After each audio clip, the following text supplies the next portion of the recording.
Το Future Generation είναι... Μιλάμε για ένα ανοιχτό community. Να βοηθείς και να εξελιχθείς, και αυτό είναι το νόημα. Να γνωρίσω ανθρώπους με το ίδιο όραμα. Πώς θα μπορούσα να αλλάξω τον κόσμο και πώς θα μπορούσα να κάνω καλύτερα τα πράγματα. Καλησπέρα. Καλώς ήρθατε στο πρώτο podcast που κάνουμε. Ένα μεγάλο χειροκρότημα από όλους μας. Πάμε λίγο, σας παρακαλώ, ευχαριστώ. Ονομάζεται The Future Talks. Και αυτό, και ξεκινάμε. Δεν βρήκαμε. Καλώς ήρθατε, παιδιά. Βρεθήκαμε εδώ. Λοιπόν, μαζί μας έχουμε τον Βασίλη. Καλά σας βρήκαμε. Την Νίκη. Γεια σας. Εγώ χαιρετώ μόνη μου. Την Άρτεμις. Γεια σας. Και τη Χριστίνα. Γεια σας. Λοιπόν, τι κάνετε, πώς είμαστε? Πολύ καλά. Είμαστε πολύ καλά. Μπράβο! Μ' αρέσει αυτό. Λοιπόν, πάμε στην πρώτη ερώτηση. Θα θέλαμε να μας πεις τι είναι το Future Generation. Λοιπόν, το Future Generation είναι ένας οργανισμός που έχει 5 χρόνια λειτουργίας. Είναι μη κερδοσκοπικός στην Ελλάδα και νομίζω ότι αγγίζει κάθε πόλη της Ελλάδας. Υπάρχουν δηλαδή άτομα από κάθε πόλη της Ελλάδας. Είναι κατά βάση ψηφιακό. Οπότε ο καθένας μπορεί να κάνει join και να συμμετέχει στον οργανισμό θελοντικά. Τώρα, από εκεί και πέρα, ο κύριος σκοπός μας και αυτό με το οποίο ασχολείται ο οργανισμός είναι στο να μπορέσει να δώσει ένα διαφορετικό mindset στον κόσμο εκεί έξω και ένα perspective στο πώς να αντιμετωπίζουν κάθε πρόβλημα που έχουν στην ζωή τους. Είτε αυτό είναι εργασιακό πρόβλημα, είτε αυτό είναι πιο προσωπικό. Φυσικά εστιάζουμε στο κομμάτι το εργασιακό. Το εργασιακό είναι κάτι που μας καλύπτει τουλάχιστον 8ωρο μέσα στην ζωή μας. Είναι πολλές ώρες και αυτό δημιουργεί, όπως νομίζω όλοι ξέρουμε, πολλά και διάφορα challenges μέσα στην καθημερινότητα. Άρα, σαν οργανισμός προσπαθούμε να βοηθήσουμε ανθρώπους μέσα από τον εθελοντισμό και μέσα από την συμμετοχή σε συζητήσεις όπως αυτή τώρα, αλλά και off-camera, όπου κάθε ένας θα έχει τη δυνατότητα να αποκτήσει ένα διαφορετικό mindset για μια διαφορετική οπτική σε κάθε ένα challenge που καλείται να αντιμετωπίσει στην καθημερινότητά του. Άρα, σε τι ηλικίες αναφέρετε? Ή πιάνουμε όλες τις γκάμες της ηλικίας? Η πρώτη σκέψη όσον αφορά τις ηλικίες ήταν ότι πιάνουμε όλες τις ηλικίες. Αυτό, σαν σκέψη, είχε έρθει γιατί είτε είσαι 18, είτε είσαι 40, είσαι ακόμη σε μια καριέρα που δουλεύεις. Βέβαια, είσαι πιο όριμος στην καριέρα, είσαι πιο μετά στην καριέρα σου, αλλά ακόμη δουλεύεις, ακόμη έχεις προβλήματα, ακόμη μπορεί να έχεις τον τοξικό συνάδελφο δίπλα που να προσπαθείς να τον διαχειριστείς κάθε μέρα. Βέβαια, και σαν όνομα, σαν Future Generation, και πιάνουμε από τη δεύτερη λέξη το generation, νομίζω ότι πλέον αυτό το οποίο είναι σημαντικό στην Ελλάδα και όχι μόνο είναι το να εστιάσουμε στους νέους. Και εκεί έχουμε στραφεί. Εκεί νομίζω ότι πλέον εστιάζουμε, γιατί κάθε αλλαγή που πιστεύουμε ότι μπορεί να έρθει στην καθημερινότητά μας και στην Ελλάδα, θα έρθει από αυτούς που μπαίνουν τώρα στην αγορά εργασίας ή είναι λίγο στην αγορά εργασίας και θεωρούνται early professionals ή ακόμη καλύτερα δεν έχουν επιλέξει ακόμη μέσα από τις Πανελλήνιες ή δεν έχουν επιλέξει ακόμη κάποια σχολή και προετοιμάζονται για αυτό. Όλο αυτό πώς ξεκίνησε? Όλο αυτό, κάθε μεγάλο, θα πω έτσι, vision που έχει κάθε ένας άνθρωπος, νομίζω ότι ξεκινάει από μικρή ηλικία. Από πολύ πολύ μικρή ηλικία. Απλά προφανέστατα όταν είσαι μικρός δεν μπορείς να το έχεις τόσο καλά δομημένο στο μυαλό σου, αλλά υπάρχει θέληση, υπάρχουν τα πρώτα ερεθίσματα και ίσως οι γονείς να το βλέπουν αυτό το κομμάτι, να βλέπουν κάποια στοιχεία, αν είναι παρατηρητικοί στο παιδί. Οπότε από μικρή ηλικία εμένα θα έλεγα ότι μου άρεσε το να βλέπω και να βοηθάω άλλους ανθρώπους. Άρα αυτή τη στιγμή έχουμε μπροστά μας τον μικρό Βασίλη που ήθελε να βοηθήσει και έχει αρχίσει και πραγματοποιεί αυτά που σκεφτόταν τότε. Ξεκάθαρα νομίζω ότι είναι ένα μονοπάτι το οποίο πάντα ήθελα ε, να πατήσω και να περπατήσω. Νομίζω ότι η φάση στην οποία καταλαβαίνεις στη ζωή σου πως κάνεις αυτό που πραγματικά θέλεις, έρχεται όταν περνάς κάποιες δυσκολίες ή κάποια challenges στη ζωή, που όλοι τα έχουμε μπροστά μας. Και κάποια στιγμή όταν τελειώνουν αυτά, γιατί όλα έχουν deadline, κάποια από αυτά τελειώνουν, εκεί πρέπει να πάρεις μια απόφαση αν θα γυρίσεις πίσω σε αυτό το όνειρο που άφησες και ήταν σε παύση, ή αν το διαγράφεις και προχωράς σε κάτι διαφορετικό. Για τα τελευταία 5 χρόνια μπορεί να υπήρχαν παύσεις στη ζωή, γιατί πάντα υπάρχουν παύσεις, συμβαίνουν διάφορα, αλλά το θέμα είναι αν θα γυρίσεις πίσω και θα συνεχίσεις και θα συνεχίσεις και θα συνεχίσεις και θα προχωρήσεις έτσι σε ένα project το οποίο είχες στην αρχή στο μυαλό σου και σιγά σιγά το μεγαλώνεις. Τίποτα δεν μεγαλώνει και δεν δημιουργείται μέσα σε μια νύχτα, οπότε θέλει μια επιμονή και να πιστεύεις. Γιατί όσο είσαι στην αρχή, σε όλα τα project που υπάρχουν εκεί έξω, αν μας ακούνε και project managers ή product owners εκεί έξω, στην αρχή υπάρχει πολύ μεγάλη αβεβαιότητα και υπάρχει πολύ μεγάλο άγνοια για το τι θα κάνω, πώς θα το κάνω, αλλά όπως πάντα ξεκινάς με ό,τι γνωρίζεις, με την αβεβαιότητα και όσο προχωράς προσπαθείς να συμπληρώνεις τούβλο-τούβλο το project μέχρι να ολοκληρωθεί. Πώς σου ήρθε, τι ήταν οι επιρροές σου? Περνώντας ένα πανεπιστήμιο, και εκεί θα σταματήσω να μιλάω για το εγώ, ήμουνα σε κάποιες εθελοντικές ομάδες, οπότε είχα τις πρώτες εμπειρίες μέσα από τον εθελοντισμό. Ο εθελοντισμός είναι κάτι που σου επιτρέπει να φύγεις από το πλαίσιο και το θεσμικό πλαίσιο του πανεπιστημίου και να είσαι πιο ελεύθερος στο πώς να κινηθείς. Και αυτό έτσι σου δίνει μια ελευθερία. Και αυτό στην ουσία με βοήθησε το να καταλάβω πώς μπορούσα να κάνω πράγματα εκτός πανεπιστημίου, εκτός των project που είχα, εκτός των σκέψεων που είχα σαν τότε 19-20 χρονών μέσα από τις Πανελλήνιες και τις πρώτες σκέψεις που έχει κανείς όταν μπει στην αγορά εργασίας. Αφήνεις κάπως το μυαλό σου ελεύθερο και λες τι θα μπορούσα να κάνω, πώς θα μπορούσα να αλλάξω τον κόσμο και πώς θα μπορούσα να κάνω καλύτερα τα πράγματα.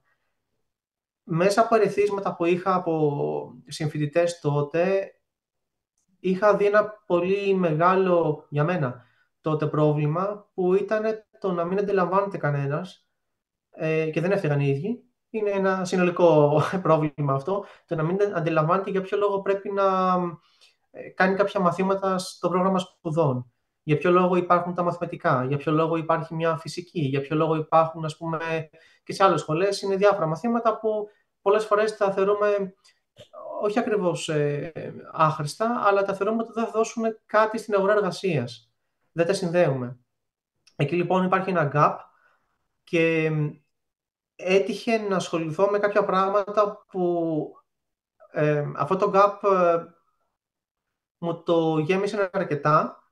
Αντιλήφθηκα πως κάποια μαθήματα είχαν πολύ μεγάλη αξία για τη μετέπειτα πορεία και αυτή την εμπειρία μου, αυτό το σημείο στη ζωή μου όπου κατάφερα να δω την αξία κάποιων μαθημάτων, ήθελα να το μεταφέρω και σε άλλους. Εκεί ήταν θα έλεγα, εκεί ολοκληρώθηκε κάπως όλο το concept, το ότι σαν φοιτητής τότε ήθελα να μεταφέρω εμπειρίες, φοιτητικές εμπειρίες τότε, στις μικρότερες γενιές, στα μικρότερα έτη στην σχολή. Όπως προχώρησα στην καριέρα μου μετά και σε διάφορα κομμάτια, ήθελα να μεταφέρω εργασιακές εμπειρίες σε άτομα που έκαναν πρακτική. Και όπως προχωρά ακόμη, ήθελα να μεταφέρω παραπάνω έτσι πράγματα όσο μπορώ στις μικρότερες γενιές. Και κάπως έτσι δηλαδή είναι ένας φαύλος κύκλος που σε κάθε φάση της ζωής μου ήθελα να μεταφέρω σε μικρότερες γενιές εμπειρίες, το πώς να σκέφτεται κανένας, πράγματα ή κινδύνους που πρέπει να έχει στο μυαλό του, θέλοντας να βοηθήσω τους ανθρώπους να επιβεβαιώσουν ότι το πλάνο τους ή η σκέψη τους ή η απόφασή τους είναι σωστή, ή και το ανάποδο, ότι μπορεί να είναι λάθος και μπορεί να μην έχουν σκεφτεί κάτι. Αυτό ήταν κυρίως Πες, ολόκληρες. Αυτό ήταν κυρίως το σκεπτικό που είχα από τότε. Ε, και νομίζω ότι σιγά σιγά το επόμενο κομμάτι που πέρασε σε μια φάση νούμερο 2 ήταν από όταν ξεκίνησαν να έρχονται και οι εθελοντές μέσα στο Future Generation, όπου πλέον δεν ήμουν εγώ, όπου πλέον ο σκοπός μου ήταν το να εμπνεύσω τα άτομα, τους εθελοντές, εσάς, και να μπορέσουμε κάπως να μεταφέρουμε όλοι μαζί, ο καθένας από τη δικιά του οπτική και ο καθένας από τη δικιά του εμπειρία, εμπειρίες, πιστεύω, αξίες προς άτομα τα οποία τις χρειάζονται και τις αναζητούν. Εσύ γιατί ξεκίνησες με τον εθελοντισμό? Ε, Γεια σας και από μένα. Ασχολούμαι από πάρα πολλά χρόνια πριν με τον εθελοντισμό, γενικά και σαν δασκάλα και μου αρέσει να προσφέρω το έχω αυτό σαν... έχω συμμετάσχει σε διάφορες εθελοντικές δράσεις, αλλά ο λόγος που ξεκίνησα και στο Future Generation, γιατί οι ομάδες που υπάρχουν στον οργανισμό μπορεί να έχουν τον τίτλο του HR ή του marketing και μπορεί όλοι να είμαστε καλοί και να έχουμε κάποιο skills, ας πούμε, ειδικά στην ομάδα του marketing, στο να δημιουργούμε περιεχόμενο, άλλος να βγάζει βίντεο.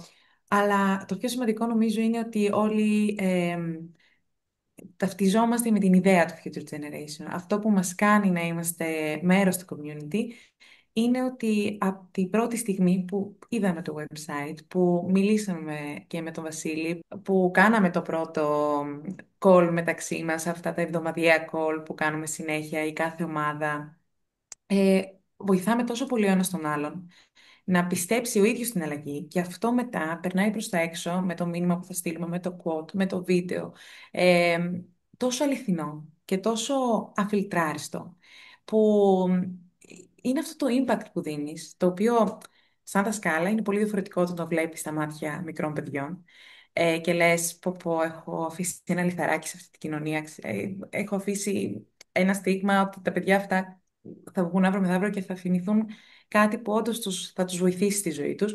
Το ίδιο το ίδιο εντυπωσιακό είναι να το σκέφτεσαι ότι το κάνεις σε ένα παιδί 15 χρονών, 16, 18, που θα έχει και social media.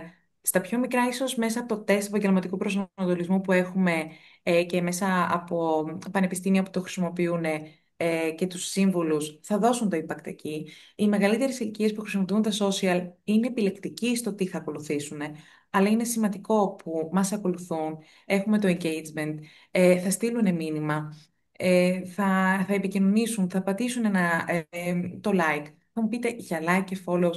Δεν είναι αυτό. Είναι ότι το έχω δει. Πέρασε έστω 5 λεπτά από το οπτικό μου πεδίο. Πέρασε ένα quote του Future Generation και αυτό ίσως με βοηθήσει εμένα στη φάση που δεν ήμουν καλά σήμερα να πω, ξέρεις τι, όντως ρε εσύ, πρέπει σήμερα να κάνω την αλλαγή. Είναι η φάση που θα πετύχει το κάθε άνθρωπο. Δεν επιλέγουμε εύκολα να ψάξουμε, θέλω σήμερα να αλλάξω τη ζωή μου, κάτι πρέπει να κάνω. Συνήθως είναι ερεθίσματα αυτά που έρχονται και σου λένε τώρα πρέπει να αλλάξει τη ζωή σου. Κάτι να σε χτυπήσει μέσα, γιατί στο υποσυνείδητο υπάρχει η σκέψη, υπάρχει η θέληση. Όλοι μέσα μας δεν είμαστε, νομίζω, πλασμένοι για να συμβιβαζόμαστε σε καταστάσεις. Και οι αλλαγές σε κάποιους έρχονται νωρίτερα, σε κάποιους έρχονται αργότερα, αλλά πάντα έρχονται οι αλλαγές. Είτε όταν είσαι μικρότερος, θεωρώ ότι δεν φοβάσαι να κάνεις την αλλαγή. Μεγαλύτερος, έχεις αυτό το φόβο που σε κρατάει, αλλά δεν είναι αργά, ποτέ δεν είναι αργά. Και εμείς οι εθελοντές, ειδικά μέσα στο Future Generation, που μπορεί να είμαστε και 30 plus, ας πούμε, ο λόγος που θέλουμε να περάσουμε αυτό το μήνυμα είναι γιατί είναι πάρα πολύ δύσκολο να φτάσεις σε μια ηλικία 35, 40, 45 και να μην νιώθεις καλά με αυτό που έχεις επιλέξει να κάνεις. Οπότε όσο νωρίτερα το αλλάξεις, τόσο το καλύτερο είναι για σένα, για την πορεία σου, για τη ζωή σου, από φοιτητής ακόμα. Και είναι πολύ εντυπωσιακό, γιατί στην ομάδα μας υπάρχουν και ακόμα και φοιτητέ που θα δεις το spirit, το διαφορετικό spirit που έχει ένας 22χρονος από κάποιον 30χρονο, που ο ίδιος θέλει να περάσει το μήνυμα, ακόμα και στους συνομήλικους του. Και όλο αυτό δηλαδή, όχι, δεν είναι προσωπικός ο λόγος που επέλεξα τον εθελοντισμό, είναι αυτό που βλέπω από την ομάδα. Είναι σπάνιο στην Ελλάδα γενικότερα και θα το συζητήσουμε και σε επόμενα podcast. Ο εθελοντισμός είναι σπάνιο κομμάτι, δεν το βλέπεις συχνά και όταν βλέπεις αυτούς τους λίγους που θέλουν να συνεισφέρουν εθελοντικά σε κάτι, θέλουν να αφιερώσουν χρόνο στο να βοηθήσουν άλλους ανθρώπους εκεί έξω, εκεί είναι που σε κάνει να νιώθεις μοναδικός. Κι ας είσαι σε μια ομάδα, νιώθεις ότι, κοίτα να δεις, όντως υπάρχουν κι άλλοι, χαίρομαι για αυτό που κάνω, χαίρομαι για αυτό που έχω επιλέξει, θα συνεχίσω να το κάνω, όσο μπορώ. Άρα είναι το συναίσθημα που σου δίνει πίσω, δηλαδή το για να συνεχίσεις και να πεις ότι θα ξεκινήσω να ασχοληθώ με τον εθελοντισμό, ότι είναι αυτό το ότι, ξέρεις τι, μ' ακούνε, βοηθάω, ότι παίρνω κάτι πίσω. Σίγουρα, βέβαια το feedback μπορεί να είναι και αρνητικό κάποιες φορές και υπάρχει το feedback που μπορεί να μην το πάρεις και ποτέ. Ε, είναι και το εσωτερικό σου συναίσθημα, που ότι νιώθεις ότι προσφέρεις. Το αν θα πάρεις μπορεί να μην το δεις εκείνη τη στιγμή κατευθείαν. Το ευχαριστώ μπορεί να μην το ακούσει και ποτέ. Σημασία έχει ότι εσύ το είπες, εσύ έδωσες αυτό που θέλεις να δώσεις και πιστεύω, πάντα πιστεύω, ότι μπορεί και αυτός που θα σε ακούσει και μπορεί τώρα να μην σου δώσει σημασία, μετά από 2 χρόνια να πει αλλά κάπου το είχα ακούσει αυτό. Δηλαδή, περνάει στο υποσυνείδητο αυτού που έχει επιλέξει να θέλει να αλλάξει, έχει επιλέξει να θέλει να πατήσει το κλικ και να δει 2-3 άρθρα, να διαβάσει λίγο περισσότερο, να πει ότι μ' αρέσει αυτό το επάγγελμα που κάνω, δεν μ' αρέσει. Ε, δεν επέλεξα τον εθελοντισμό ή δεν είμαι εδώ γιατί δεν μ' αρέσει να είμαι δασκάλα, ας πούμε. Μ' αρέσει πάρα πολύ, αλλά μ' αρέσει πάρα πολύ και το να δημιουργώ content, να δημιουργώ περιεχόμενο, να δοκιμάζω τον εαυτό μου ακόμα και στο Canva, φτιάχνοντα αυτά τα μικρά του quote, ας πούμε, ή μιλώντας με το community, με εσάς, από όλα τα μέρη της Ελλάδας, να γνωρίσω νέους ανθρώπους, να γνωρίσω ανθρώπους με το ίδιο όραμα. Και είναι πάρα πολύ όμορφο όλο αυτό. Σε άκουσε ο κόσμος, είχες ανταπόκριση. Τι ήταν το πρώτο που σου ήρθε μπαμ σαν εμπόδιο? Κοίτα, γενικά όταν ξεκινάς κάτι καινούριο, συνήθως αυτό που λέγεται έξω σε πολλούς είναι ότι υπάρχει έλλειψη από χρήματα. Δηλαδή θέλεις χρήματα για να ξεκινήσεις κάτι. Κάποιο project, ό,τι και αν είναι αυτό. Ωστόσο, νομίζω ότι στο συγκεκριμένο εγχείρημα και αυτό που είχα πλέον μπορώ να το πω με μεγαλύτερη σιγουριά, είναι πως το μεγαλύτερο πρόβλημα είναι η εμπιστοσύνη. Γιατί σκέψω ότι ξεκινήσει κάτι, ήταν μια ιδέα μέσα σε ένα κεφάλι, έπρεπε να αποτυπωθεί σε ένα website, σαν κάθε έτσι, project που υπάρχει εκεί έξω, αλλά ωραία, χτίζεις ένα website σε μια εβδομάδα. Μετά υπάρχει ένα πρόβλημα της εμπιστοσύνης, όπως είπα, στο να μπορέσεις να πείσεις τόσο τους ανθρώπους ότι αυτά που γράφεις είναι αυθεντικά και δεν είναι γραμμένα από κάποιο ChatGPT. Τότε δεν υπήρχε ChatGPT, αλλά πλέον υπάρχει, όμως το αντιμετωπίζουμε αυτό το πρόβλημα και γι' αυτό πολλά από τα άρθρα μας και όχι μόνο από τα άρθρα, είναι και άρθρα και οποιοδήποτε υλικό κάνουμε είναι γραμμένα από τους εθελοντές. Δεν είναι γραμμένα μέσα από μία μηχανή ή μέσα από ένα ChatGPT για ανακύκλωση περιεχομένου. Εστιάζουμε σε αυτό. Άρα θα έλεγα ότι το μεγαλύτερο πρόβλημα είναι η εμπιστοσύνη, το να μπορέσεις να σχηματίσεις μια ιδέα με τέτοιο τρόπο, ώστε να αφιερώσει ο κάθε εθελοντής ή ο κάθε αναγνώστης σε ένα άρθρο ή σε μια δράση που κάνεις, το πιο πολύτιμο αγαθό που έχει, τον χρόνο του. Οπότε αυτό ήταν το μεγαλύτερο κομμάτι. Για να είμαστε εδώ πέρα σήμερα και να μιλάμε για όλο αυτό το θέμα, θεωρώ ότι σε έναν βαθμό πέτυχε. Ακόμη είναι μεγάλο challenge και δεν είναι μόνο για τον οργανισμό αυτό. Είναι για όλες τις επιχειρήσεις εκεί έξω και για όλους τους οργανισμούς και για όλους τους ανθρώπους. Στις ανθρώπινες σχέσεις δηλαδή που έχουμε όλοι μας καθημερινά. Άρα θα έλεγα αυτό. Άρα, παρά τα προβλήματα, μέσα από τις πλατφόρμες που έχουμε στο Future Generation, έχεις δει κόσμο, υπάρχει ανταπόκριση, υπάρχει κόσμος από όλες τις ηλικίες που σου ζητάει βοήθεια, ότι ξέρετε τι έχω, αυτό και αυτό. Υπάρχει μια συζήτηση. Όλη αυτή τη λέξη. Συζήτηση υπάρχει σίγουρα, το επικρατούμε και το θέλουμε αυτό το κομμάτι, να μας στέλνουν μηνύματα όπου βολεύει ο καθένας, είτε είναι σε social, είτε είναι κάπου αλλού. Μέσα από το email, για παράδειγμα, ή οι εθελοντές που μιλάμε μέσα από τα κανάλια τα εσωτερικά. Μπορώ να πω ότι σε περιόδους εκεί στο 21-22, περίπου 2021-2022, λόγω της κατάστασης που υπήρχε στην Ελλάδα και παγκοσμίως, νομίζω όλοι μας ήμασταν έτσι πιο ενεργοί σε social και σε συζητήσεις έτσι πιο ψηφιακές, οπότε υπήρχε ένα πολύ μεγάλο hype σε όλο αυτό το κομμάτι. Αυτό δεν έχει σταματήσει να υπάρχει, αλλά είναι κάτι το οποίο θέλουμε, είναι κάτι μέσα από το οποίο μαθαίνουμε ότι υπάρχουν άνθρωποι που διαβάζουν τα blog και διαβάζουν τις απόψεις μας και διαβάζουν όλα αυτά που γράφουμε, και ο καθένας, εντάξει, είναι υποκειμενικό κομμάτι το πώς θα το βλέπει, δεν είναι κάτι στάνταρ, αλλά όλες αυτές οι απόψεις και τα μηνύματα που παίρνουμε είναι μηνύματα του τύπου δεν περίμενα να υπάρχει κάτι τέτοιο στην Ελλάδα. Είναι μηνύματα του τύπου αυτό με βοήθησε να πάρω κάποιες δύσκολες αποφάσεις στην ζωή μου και στην καριέρα μου. Δεν ήμουν σίγουρος αν θα έπρεπε να μείνω σε μια θέση εργασίας που είχα εκείνη τη στιγμή, και μέσα από κάποιες συζητήσεις που κάνουμε, γιατί είναι αμφίδρομο, έτσι, δεν είναι ότι λαμβάνουμε ένα μήνυμα και μένει στο διαβάστηκε. Άρα, ναι, υπάρχουν μηνύματα και νομίζω ότι καθημερινά βοηθούνται πολλοί άνθρωποι. Και βοηθάει αυτό, γιατί όταν ακούς και την άποψη του άλλου και το ότι ξέρεις ότι υπάρχει κι άλλος εκεί έξω που το έχει βιώσει, σε βοηθάει να συνδεθείς με τον άλλον και να πεις ότι ξέρεις, δεν είμαι μόνο εγώ, είναι κι άλλοι. Και νομίζω αυτό είναι που λείπει πολύ στην κοινωνία μας. Το να πούμε ότι δεν είμαστε μόνο εμείς που τα περνάμε, είναι κι άλλοι. Πώς θα το κάνω, πώς θα το αλλάξω, πώς θα πάω μπροστά. Μία από τις τελευταίες συζητήσεις που είχαμε στο chat πρόσφατα και με το τομέα του HR, με τα παιδιά που μιλάνε πολύ, είναι αυτό. Το ότι ένα πράγμα το οποίο λείπει και ένα πράγμα το οποίο νομίζω θα βοηθούσε πάρα πολύ τα άτομα εκεί έξω, είναι να νιώθουν ότι δεν είναι μόνοι τους στο ίδιο πρόβλημα. Πολλές φορές, ειδικά στην Αθήνα, υπάρχουν πολλά περιστατικά, γιατί είναι και η πρωτεύουσα και πολλοί κόσμος εργάζεται. Υπάρχουν πολλά περιστατικά τα οποία γνωρίζω από προσωπικές συζητήσεις ότι μένουν μέσα τους. Είναι δύσκολο να εκφραστούν, γιατί αυτό απαιτεί εμπιστοσύνη, όπως είπα και πριν.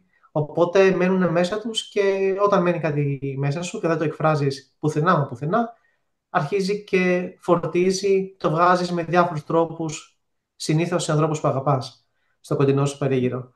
Αυτό δημιουργεί άλλα προβλήματα. Άρα, γενικά, αυτό που έχουμε δει και αυτό που πιστεύω και εγώ είναι ότι όλα είναι αλυσίδα, και όταν δεν προσπαθείς να αλλάξεις την οπτική σου απέναντι σε ένα πρόβλημα, όταν δεν προσπαθείς να αποκτήσεις ερεθίσματα από ανθρώπους που την χάνει να τα έχουν ζήσει αυτά τα πράγματα που περνάς, και να δεις ενδεχομένως τρόπους αντιμετώπισης. Μπορεί να δεις, για παράδειγμα, ότι απέναντι σε ένα πρόβλημα μισθού σχετικά με την αύξηση, δεν υπάρχει μόνο η επιλογή να πάω στο αφεντικό και να ζητήσω μία αύξηση. Υπάρχουν και άλλες επιλογές. Αυτές θα τις συζητήσουμε ενδεχομένως και σε περισσότερα podcast στην συνέχεια. Αλλά ένα από τα μεγαλύτερα κομμάτια και πιο δύσκολα κομμάτια που έχει να κάνει καθένας που θέλει να πάρει μια απόφαση και γενικότερα θέλει να προοδεύσει στην ζωή του, το πρώτο βήμα δηλαδή, είναι το να αυξήσει τις επιλογές του. Να δει λίγο πιο πολύ ποιες επιλογές έχει.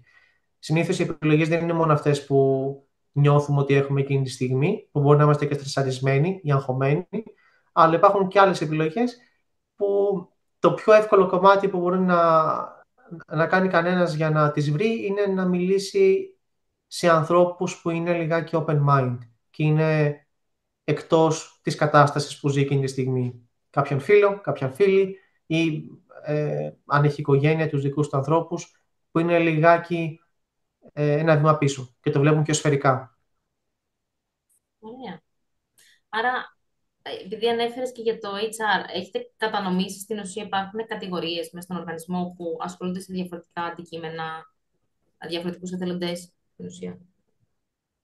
Ναι, η αρχική προσέγγιση η οποία είχα και αυτό το οποίο θέλησα να σχηματίσω στον οργανισμό είναι το να μην είμαι μόνος μου σαν ένα single point ανθρώπου που μπορεί να μιλάνε όλοι, γιατί αυτό δεν μπορεί να κάνει scale up και μετά από ένα σημείο είναι χαοτικό.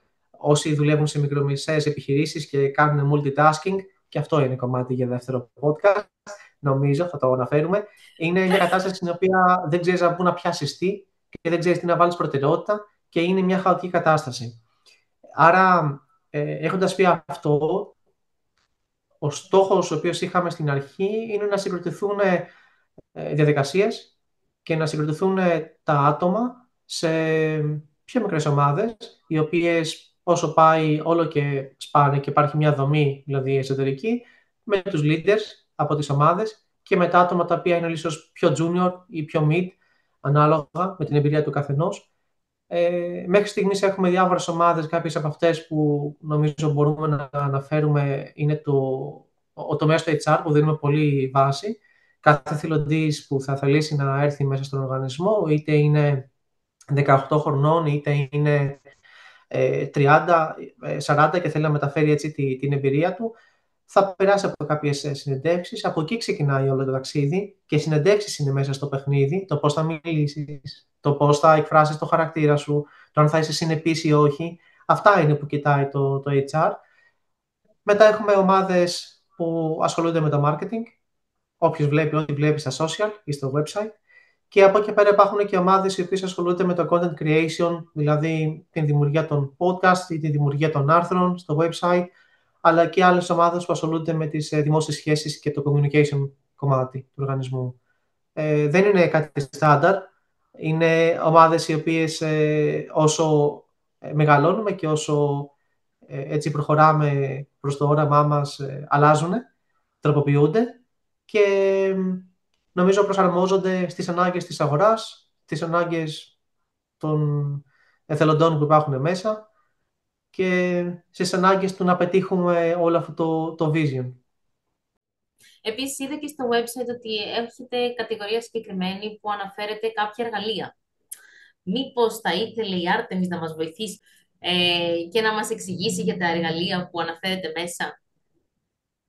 Γεια σας και από μένα. Θα ήθελα να ξεκινήσω πριν πω τα εργαλεία με το ότι για να έρθει κάποιος και να επικοινωνήσει μαζί μας και είτε για κάποια συμβουλή, είτε για κάποια συζήτηση, είτε για να γίνει εθελοντής, το πρώτο πράγμα πριν δει τα εργαλεία, πριν δει το οτιδήποτε, είναι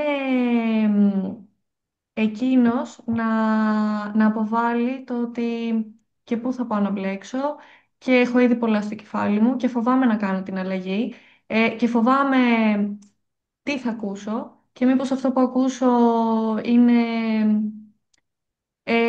πολύ τρανταχτό και δεν το περίμενα και μπορώ να το κάνω.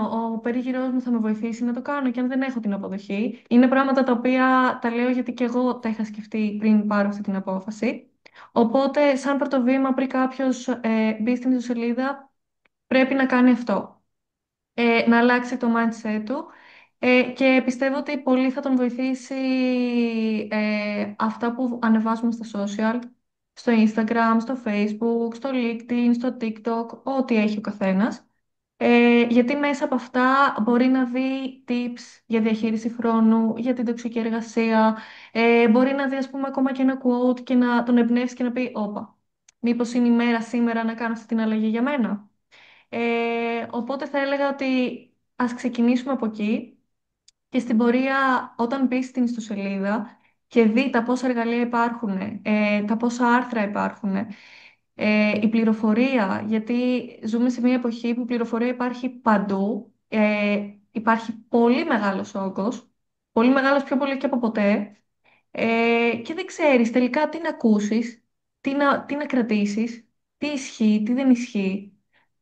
Οπότε θεωρώ και από μένα όταν μπήκα και είδα την ιστοσελίδα ότι υπάρχει μια πληροφορία υπεύθυνη και μαζεμένη για κάποιον που θέλει να ψάξει για κάποιο επάγγελμα που τον ενδιαφέρει, αν είναι στο σχολείο και δίνει πανελλήνιες.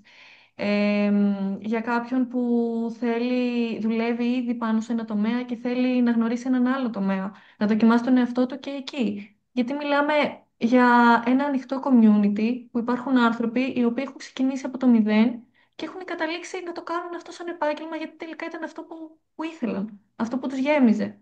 Και σε αυτό θα κολλήσω το Ikigai test που έχουμε στην ιστοσελίδα. Μέσα από το Ikigai μπορεί κάποιος να δει τι του αρέσει, ποιος είναι ο λόγος για τον οποίο ξυπνάει κάθε πρωί. Και έχουμε πολύ θετικό feedback πάνω σε αυτό το τεστ, το Ikigai, το οποίο έχει βοηθήσει αρκετούς ανθρώπους και τους έχει δώσει και το έναυσμα για να επικοινωνήσουν περαιτέρω μαζί μας, πέρα από αυτό το τεστ, να συζητήσουμε, να μιλήσουμε, γιατί εμείς αυτό θέλουμε. Εμείς αυτό είμαστε βασικά. Είμαστε ένα community, είμαστε ανοιχτοί να συζητήσουμε ό,τι ανησυχία υπάρχει. Αυτό προσπαθούμε και αυτό θέλουμε. Και αυτός ήταν και ο λόγος που ξεκινήσαμε αυτό το podcast και θα συνεχίσει. Ε, Γιατί θέλουμε να κάνουμε τον κόσμο να μιλήσει, γιατί ξέρουμε ότι φοβάται. Δεν είναι ο μόνος που φοβάται. Από 18, 16, 15 χρονών μέχρι 40. Είναι πολύ ο κόσμος που φοβάται και δεν μιλάει και λέει «Ας κάτσω εδώ, καλά είμαι, ας βολευτώ σε αυτό». Εγώ η ερώτηση που έκανα στον εαυτό μου ήταν «Θέλω να ζήσω τη ζωή μου από εδώ και πέρα έτσι, την υπόλοιπη ζωή μου». Και δεν μου άρεσε έτσι όπως το φαντάστηκα. Οπότε αυτό ήταν το ένασμα. Πέρα από το Ikigai υπάρχει ας πούμε αξιολόγηση του βιογραφικού. Μπορεί κάποιος να στείλει το βιογραφικό του, να πάρει ένα feedback ολοκληρωμένο πάνω σε αυτό. Να μιλήσει γενικά με τον επαγγελματικό προσανατολισμό. Κάποιος που είναι πρώτη ηλικίου, είναι στο γυμνάσιο, δίνει τώρα πανελλήνιες και δεν είναι σίγουρος. Γιατί κάποιος που δίνει πανελλήνιες ακούει απόψεις από γονείς, ακούει απόψεις από φίλους, ακούει από ίντερνετ, ακούει από φροντιστήριο, ακούει και από σχολείο.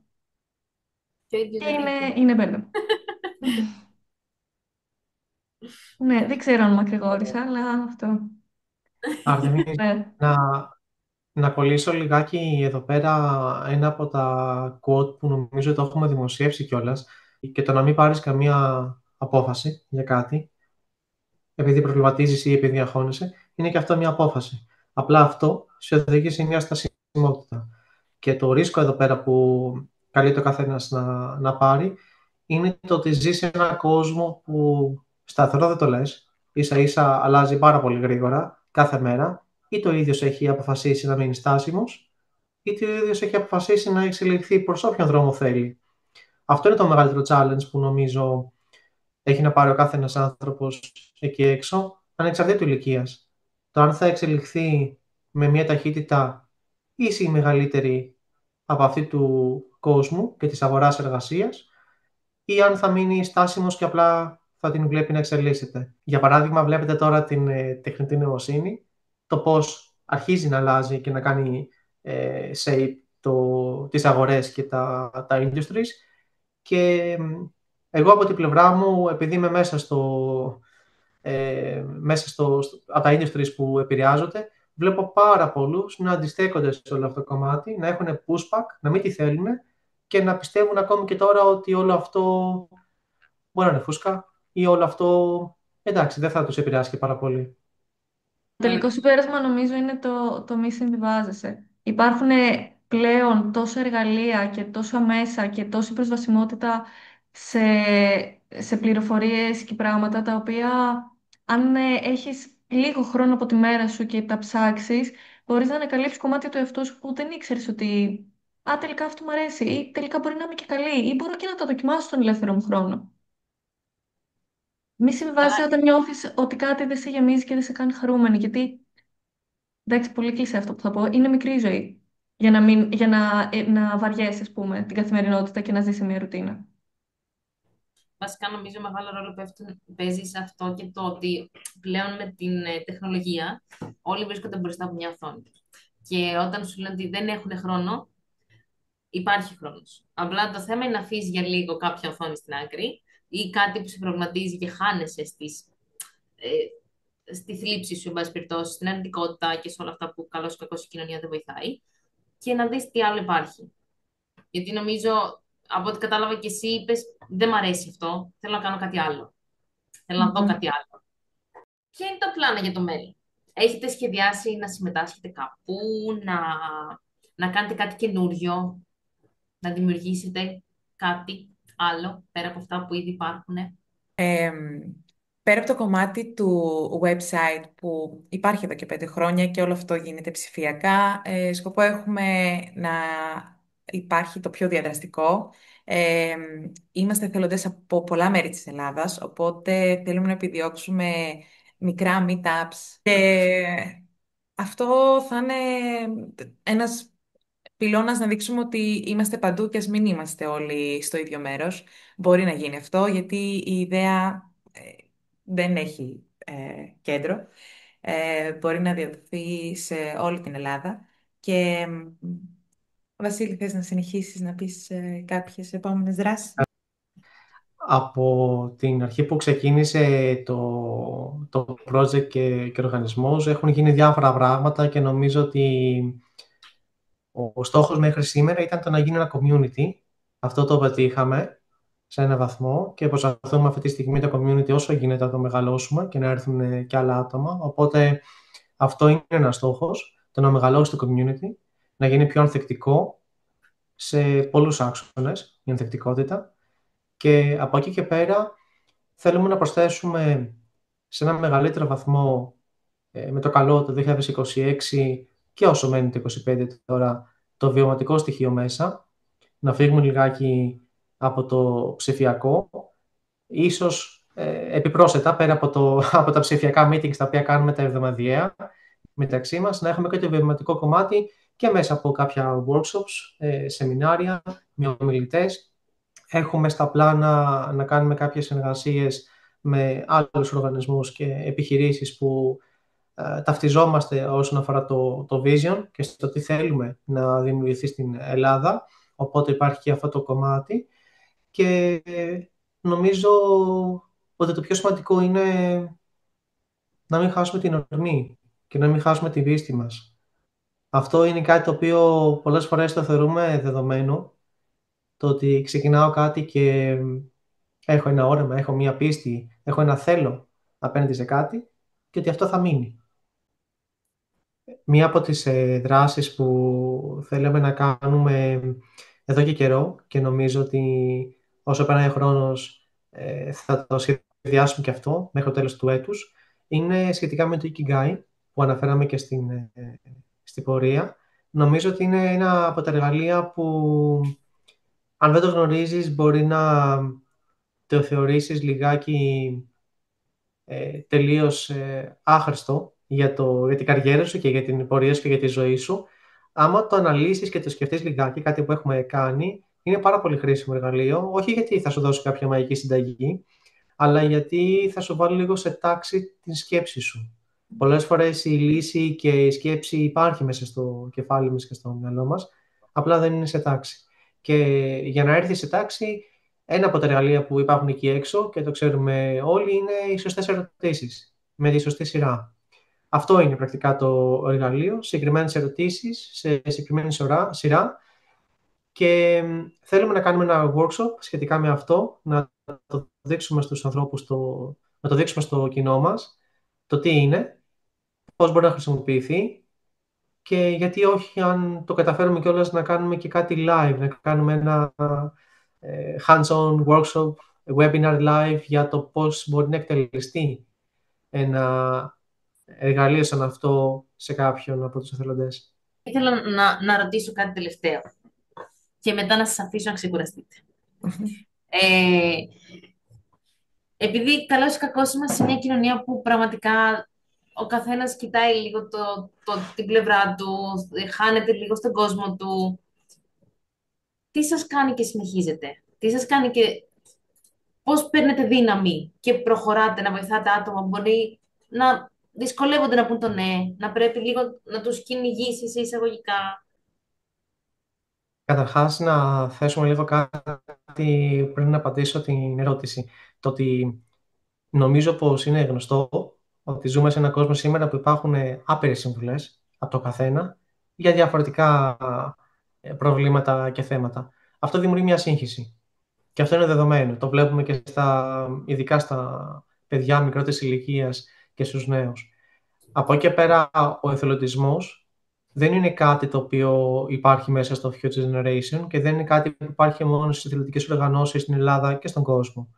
Εθελοντισμός είναι πολλά παραπάνω και νομίζω ότι όλοι είμαστε εθελοντές, είτε το έχουμε αντιληφθεί είτε όχι, σε διάφορα πράγματα στη ζωή μας. Όταν κάνεις κάτι και δεν αμείβεσαι για αυτό το κομμάτι χρηματικά, και όταν κάνεις κάτι επειδή το νιώθεις, επειδή το θέλεις, επειδή παίρνεις μια είτε ηθική είτε άλλη έτσι, ικανοποίηση από αυτό που βοηθάς, είναι εθελοντισμός. Δεν στο ζήτησε κανένας. Οπότε ο εθελοντισμός για μένα είναι τα initiatives. Είναι οι πρωτοβουλίες που παίρνει κανένας για να μπορέσει να βοηθήσει έναν συνάνθρωπο. Ιδανικά παίρνει πίσω ένα ευχαριστώ. Ε, από εκεί και πέρα, το τι είναι αυτό το οποίο μας ξυπνάει για να μπορέσουμε να συνεχίσουμε τον οργανισμό και να κάνουμε αυτό που κάνουμε, θεωρώ ότι όταν βρίσκεις κάτι το οποίο το αγαπάς πραγματικά και όταν ακούς τις γνώμες και τις απόψεις και τα ευχαριστώ και ε, τα λόγια από τους εθελοντές και από τους αναγνώστες και από όλους όσους κάνουν follow και μπαίνουν έτσι στη διαδικασία να αφήσουν ένα μήνυμα ή να στείλουν ένα μήνυμα πίσω, είναι τόσο μεγάλη η, η αίσθηση του ότι έχεις ένα όμορφο impact σε όλο αυτόν τον κόσμο και είναι τόσο μεγάλο το συναίσθημα του ότι βοήθησες έναν άνθρωπο χωρίς να ξέρεις ακριβώς πώς και τι θα κάνει στην ζωή του και που θα βγάλει αυτή η απόφαση, αλλά είναι τόσο ωραίο συναίσθημα που νομίζω ότι αυτό είναι από τα πράγματα που δεν μπορεί να συγκριθεί με χρηματικές απολαυές. Δεν είναι ότι αυτό το συναίσθημα αντιστοιχεί σε 50 ευρώ ή 100 ευρώ ή 500 ευρώ. Θεωρώ ότι είναι ανεκτήμητο.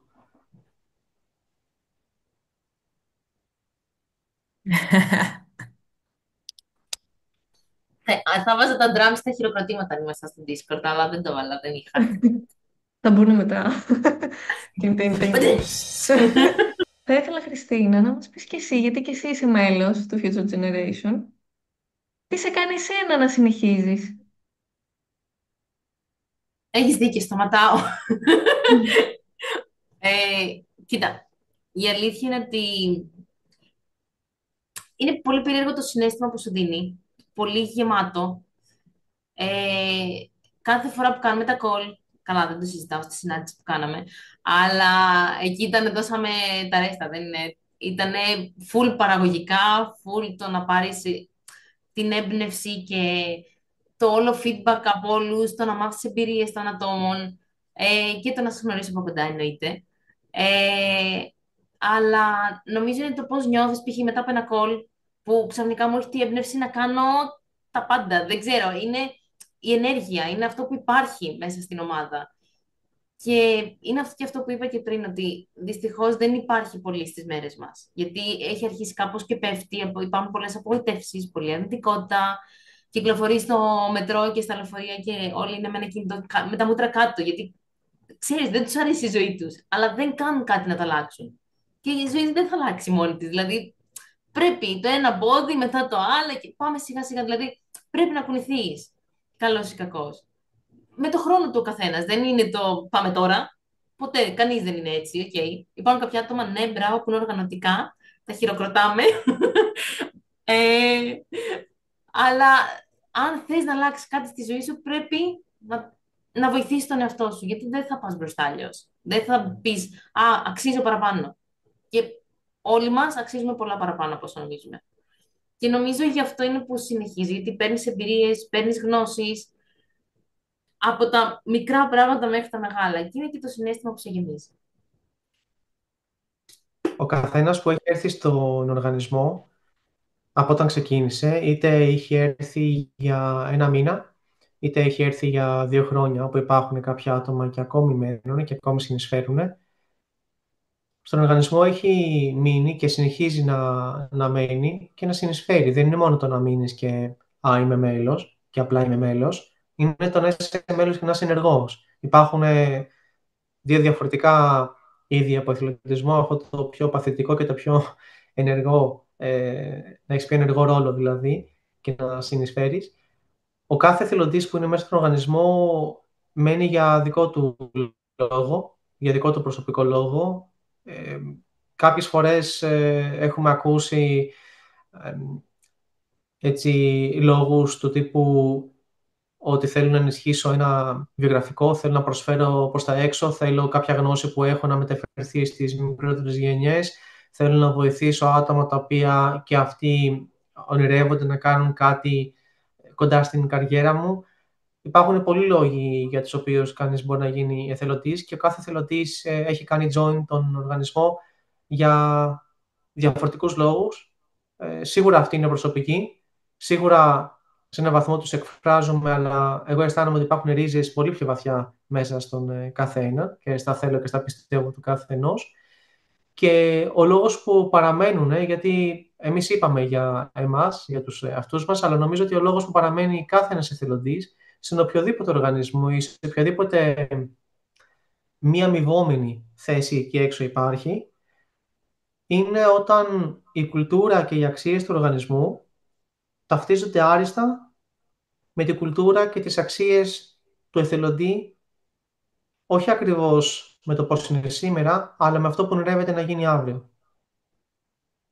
Εκείνο είναι το match το οποίο σε κάνει να παραμένεις μέσα σε, θα πω, μια ομάδα ανθρώπων. Ας βγάλουμε τον εθελοντισμό απ' έξω. Λοιπόν, ευχαριστούμε όσους μας μιλήσατε, παιδιά, της ομάδας του Future Generation και όσους μας ακούσατε, από όποια πλατφόρμα και να μας ακούσατε. Γράψτε μας στα σχόλια ποιο θα θέλετε να είναι το επόμενο θέμα, που θα θέλετε να ακούσετε, που θα θέλετε να συμμετέχετε, να σας λύσουμε απορίες, να σας το πούμε με τη δική μας οπτική, πώς το βλέπει η ομάδα μας. Και θα είμαστε σύντομα κοντά σας την επόμενη εβδομάδα, γιατί θα ξανάρθουμε. Γεια σας! Γεια! Έλα, Δεν Βασίλη, χαιρετάτε δώσ' τα εσείς λίγο, όμως. ρε παιδί μου. Αυτό θα μπει στο τέλος όπως είναι.